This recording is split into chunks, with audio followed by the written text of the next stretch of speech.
Babe, thank the Lord I made it through the storm and ain't no rain now. Holding back all of these tears, I'm so tired of the pain now. Had some switch up on me, had to charge it to the game now. This is life I'm living, got addicted to the pain now. Just got up on lit, hit them all, get a brand new fit. What you wanna do, we ain't gonna make it happen, just let me know what it is. No more hard times, we rich, yeah. I run up the money legit, yeah. Said I can't do it, so I made it happen. I been on my shit, yeah. Focus on myself, ain't had no time to hear nobody. I was out to get it and don't depend on nobody. Tryna hustle hard and touch a million, I'm just vibing. Fucking some my ways away from drama, I say silence. What's up, y'all, boy? I'm back in another YouTube video. You feel me? Today I'll be reacting to the Karmelo Anthony trial, case trial. You know what I'm saying? His verdict, pretty much.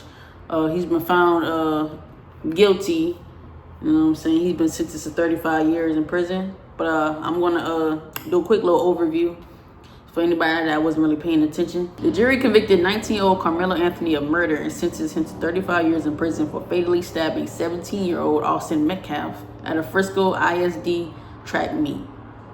And if anybody don't know what ISD mean, that just means Independent School District. That's all that means. Just, yeah, it's the Independent School District. That's all. The fatal confrontation occurred on April 2nd, 2025 at Koi Kendo Stadium. I just know I butchered that. Koi Kendo Stadium, when Anthony refused to leave a rival team's tent, resulting in an altercation where Anthony pulled a knife and stabbed Metcalf in the chest. Okay, and he I was told that he was stabbed with it was an actual knife. Some people said that it was for his cleats. It was like a cleat knife, but it was like an actual a multi-tool. It was a multi-tool, like I think about like 4-inch blade, 4-inch knife on it. You know what I'm saying? So, yeah, it was a multi-tool. I think he used it for his cleats, but it wasn't an actual like cleat. It wasn't really just for that, but he used it for his cleats. And a lot of people were like, oh, why would you have, bring a knife to a track meet? Which is true. Think about it. Most teens have like pocket knives on them. I went to school with a pocket knife on me. Sometimes, not all the time, but I would have it on my back. Sometimes I'll forget, or if it's in my pocket, I'll forget, but I'll just leave it in my pocket, whatever. It is what it is. I won't go using nobody, but I just usually have it. That's really it. He argued that he feared for his life in a chaotic moment. Prosecutors argued the stabbing was an unjustified sneak attack, asserting that shove does not warrant deadly force. The jury rejected the self-defense and sudden passion claims, finding Anthony guilty of murder and handing down a 35-year sentence. Now, I actually believe that he shouldn't have been given like a first-degree murder. I think it should have been second-degree or manslaughter case, honestly, because I don't think it was premeditated at all. This is a few videos that I want to react to, so I'm gonna just get straight into it. It's a few, I'm not gonna play the full thing. I'll put all the links down in the description box, but this right here is some of this a few parts of this video I want y'all to see. I want to react to, because he was actually inside of the courtroom itself. It wasn't no cameras in the courtroom, but he was actually there. This guy right here, he was actually there. So I'm going to get his perspective. Yes, but no at the same time, right? It's a murder conviction. He was facing the rest of his life. He's only 19 years old. He gets 35 years. In Texas, you're eligible for parole at 50% under these circumstances. So, a few years after Mackenzie Shirilla is applying for parole, he'll be able to apply for parole in this case. He may not get it, but at least there's some light at the end of the tunnel for this guy. What was the scene inside the courtroom? What was the reaction to all of this? It was obviously celebratory on the Metcalf side and detrimental on the Anthony side. And, since the guilty verdict came down earlier today, he immediately broke down in tears. You saw the tears running down his face. And then, he was reprimanded to the state. He walked out of the room and for a few minutes, and then he came back before that punishment phase started. And then when he came back in, his face just looked bewildered. It was kind of I don't mean to make it a weird face, but it was just a shock. So his eyes were wide, mouth just gaping open, as if, now it's really settled in, because, he's been out on bond this whole time. So obviously it's a very real situation, but for the last year and some change, you've been at home. Yeah, you better go in big boy jail now. Yeah, you've been out the whole time. That's crazy, boy. That's crazy. I don't know what to do. I mean, I'll probably just have a straight face if I ever get sentenced to jail. Ain't nothing I can do, really. And have been behind those bars like some of the defendants we see in cases that we cover here at Court TV. But now he's never gonna Well, he might, when he gets out, or with the parole and everything. But it's gonna be a while before he gets to walk into a residential area again that's not in the confines of the correctional system. Yeah, and it's basically, whatever amount that he's lived his life to this point, it's almost like that lifetime until he's eligible for parole. Yeah. Which again, it's all relative, right? Like we see murder. Yeah, man, he's still young. He got to do at least 17 and a half years. And he only, 19 years old. That shit crazy as hell, man. That shit crazy as hell. I'm going to skip some of this. I think it's like right here. Then they get into more details. I think is right here. That was calling. With base 44, Oh, I know you lying. a simple sentence.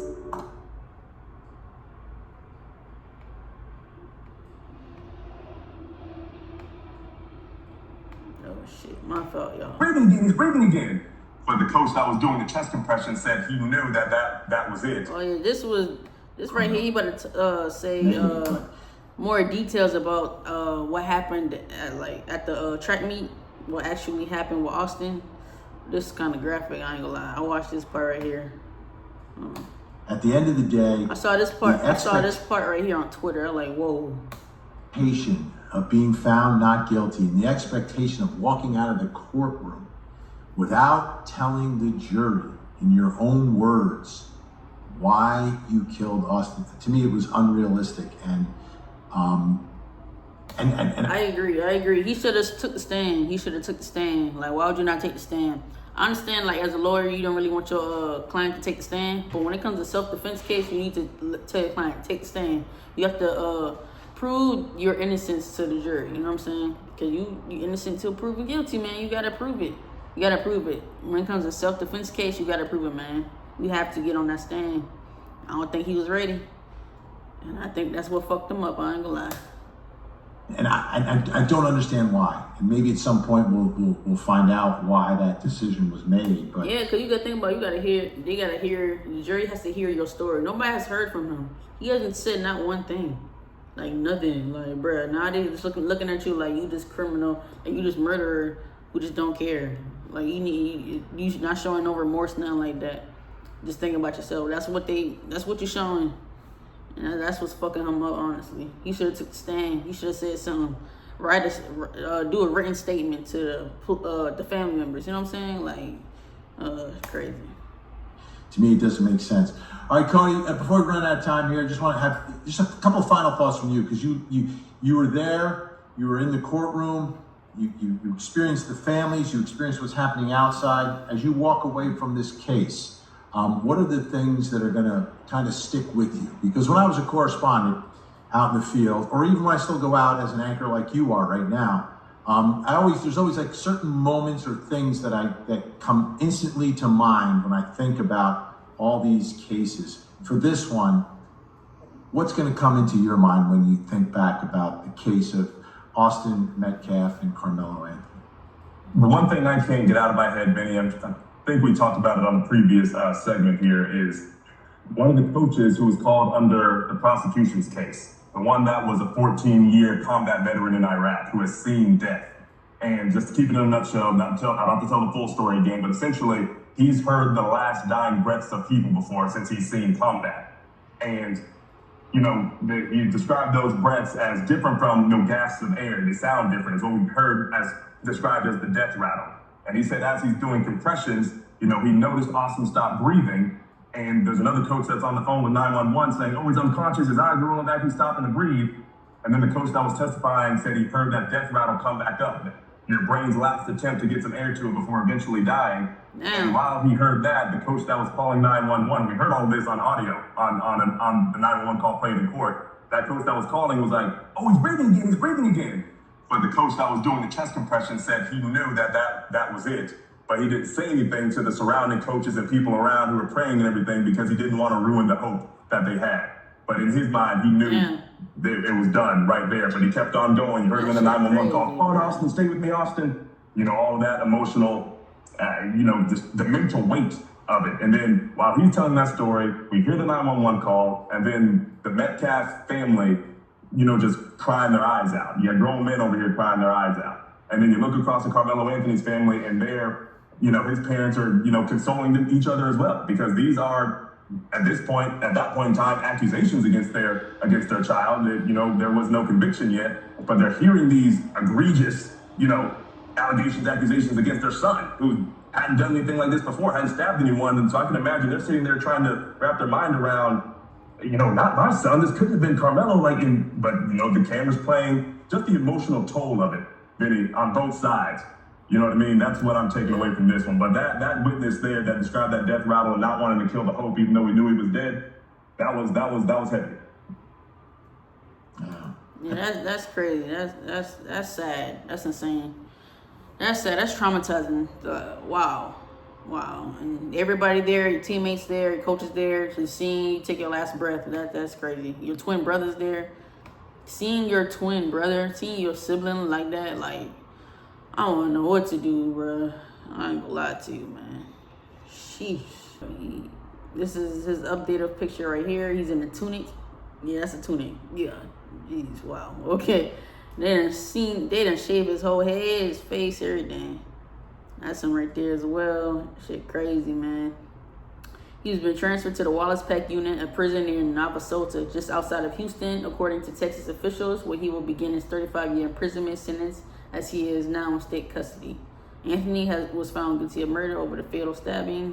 Blah, blah, blah. That shit is crazy, man. It's crazy.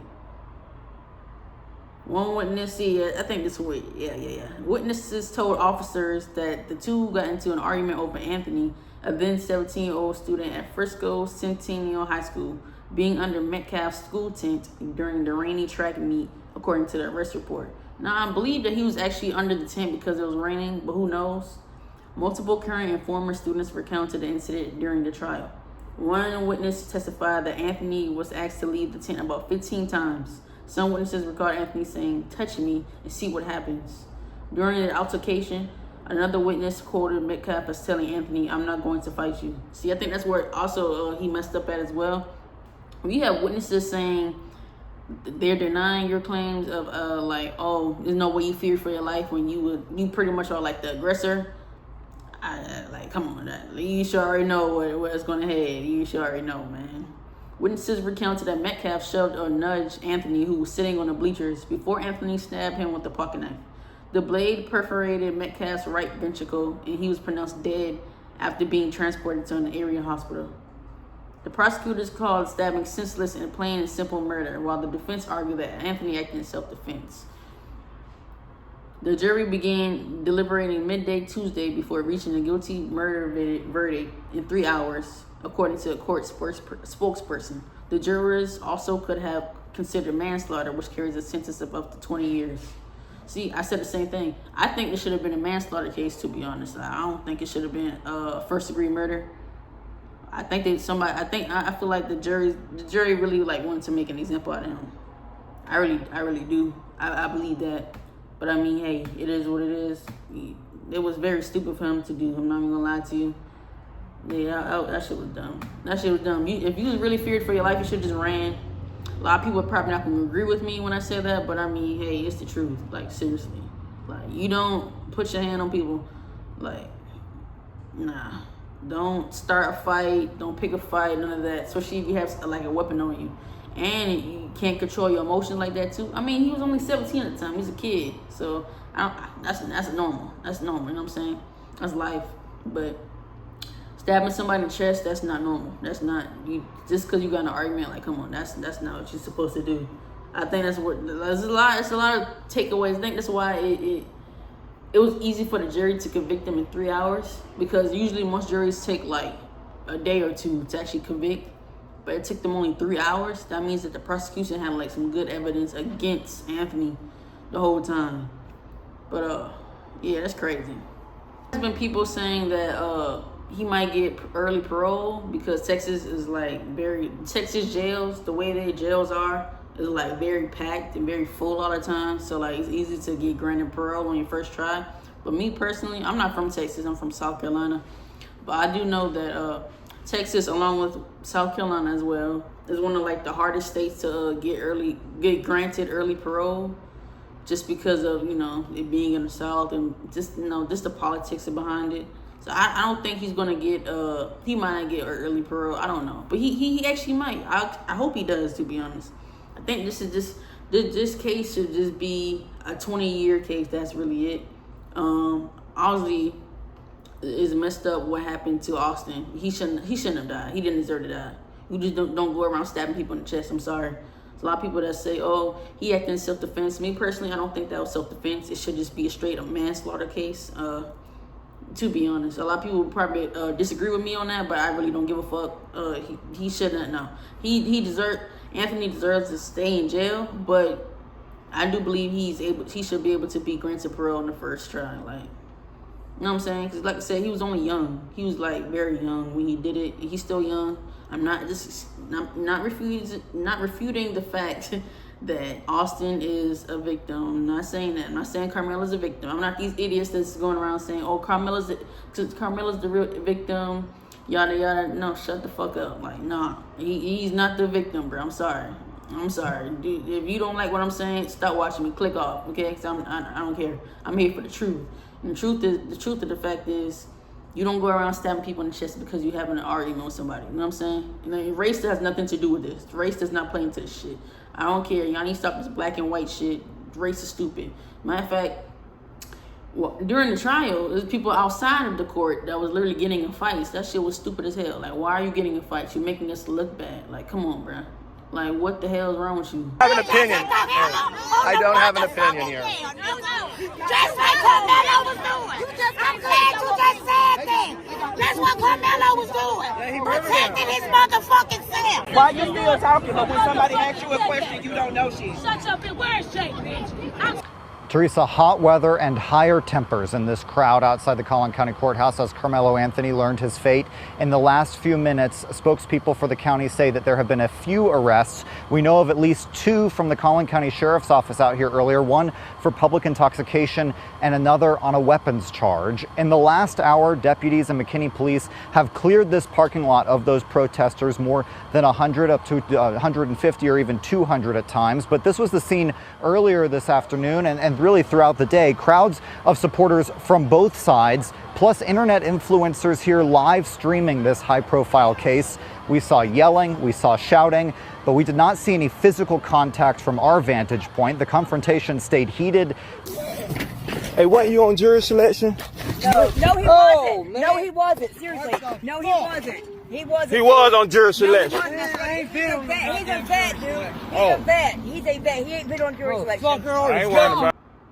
You know how embarrassing that is as a black woman? Like, what, man?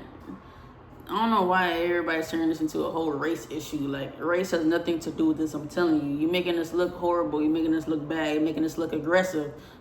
I'm not aggressive unless need be. You know what I'm saying? When I'm actually defending myself and protecting myself. This case right here should not have never been a self-defense case. I'm sorry. Y'all can call me a coon, whatever. I do not agree with most of y'all. Think pieces on this, whatever. This right here should have just been a manslaughter case. I don't agree that it was a first-degree murder. It should at least been second degree at least, if it was any of that. But I don't think. Premeditation, I don't think so. I don't think he actually intended to kill Austin. But, I mean, it just happened. It is what it is. He's going to do his time for it, obviously. But, yeah, this racism, this BLM protesting that's going on outside the court, y'all not making this any better. Having more and more race wars on Twitter and all that about this case, on social media in general, are just very stupid. It's ignorant, childish. And honestly, like, if you have a problem with somebody, like just walk the fuck away. Oh, mind your business. So click off if you're online. You know what I'm saying? Everybody has a right to their own opinion. Like, bruh, we in America. Like, you gonna cry over every time somebody says something that you don't like. Like, come on, man. Like, relax, bruh. It's very stupid. It's very childish and ignorant. And I don't like what's going on right now with the world. There's more other shit you need to be focused on. I don't want to get too much into politics, but honestly, like, we're still fighting with Iran, but they have the World Cup in 6 days or 5 days from now. Like, what the fuck? Like, what's going on? Like, they literally gonna be coming here. Like, what the hell? Like, this is crazy. On both parts, this is really sad. This is not a win-win situation. This is more of a lose-lose situation because one family lost their son for life, and then another family lost their son for a certain amount of time. their son's gonna still come back home, but they might not even be there to see their son. You know what I'm saying? He's gonna be 54 years old if he does his full 35 years, or if he does half, he's gonna be his mid-30s. You know what I'm saying? Your son is not gonna be the same, and he's definitely gonna be institutionalized after that. So it's still a lose-lose situation. I'm gonna pray for both families. I feel like both of them are actually victims, but the real victim obviously is Austin Metcalf. Yeah, thoughts and praise for them. This picture that's going around by his girlfriend. She said that she gave him a few words, pretty much. Long story short, she's not going anywhere. Honestly, it's a cute post. It's going viral. It's nice photos of them, but honestly, my opinion, I don't think she's gonna keep her word. Come on now, she's young. She like, bruh, nah. This is not gonna end. Like, this is not gonna last. This is gonna end like probably in like a few hours. Okay, he already got booked. Like, come on, man. It's cute, but nah. I don't even think TK even got his girlfriend still. You know what I'm saying? Like, nah. Whatever, girl. I guess puppy love, whatever you want to call it. But nah. I don't believe that they're gonna. No, that's not gonna last. Hell no. I'm not sure if this is AI or not, but it's a picture that's going around saying that the DA is close with the prosecutor and all that. They're cool with the Metcalf's family. Not sure if this is AI or not, but honestly, if this is true, this might be a conflict of interest, and I wonder if he will be able to appeal his case because of that. Not sure, but they might not even let him appeal his case. I'm not gonna lie to you. Now I think about it, but I mean, hey. If he is able to appeal it, he better hit the stand. You gotta hit the stand, man. You gotta prove how innocent you are or whatever. Say, I don't know, but I don't know, man. I don't know. I think maybe he didn't hit the stand, because if he did, then whenever he get cross-examined by the other lawyer, he would definitely probably break down. He'd probably lose that battle. That could be why he didn't get up on the stand. I'm not sure. But, wow, this case is tough, man. This case is tough. I ain't gonna lie. It's really sad. This is a lose-lose situation. Very lose-lose situation. Nobody's the winner here. And I appreciate y'all boy for watching me. Let me know if y'all wanna, if y'all like these court cases. I can do more of these instead of the music reactions. I could do other reactions too as well. I'm gonna do some more police dash cam reactions for y'all. I got y'all on that. I haven't done it in a while. It's actually kind of funny. So I'm gonna start doing that more. And yeah, I appreciate y'all for watching me. Y'all stay safe. And also keep your hands to yourself. Don't be touching people. Don't be going around stabbing people and shit just because they did something or say something you don't like. Just walk away. If you fear for your life, walk away. Run away. Okay, you know what I'm saying? And appreciate y'all. Stay safe out there. I'll see y'all in the next video. All right, I'm out.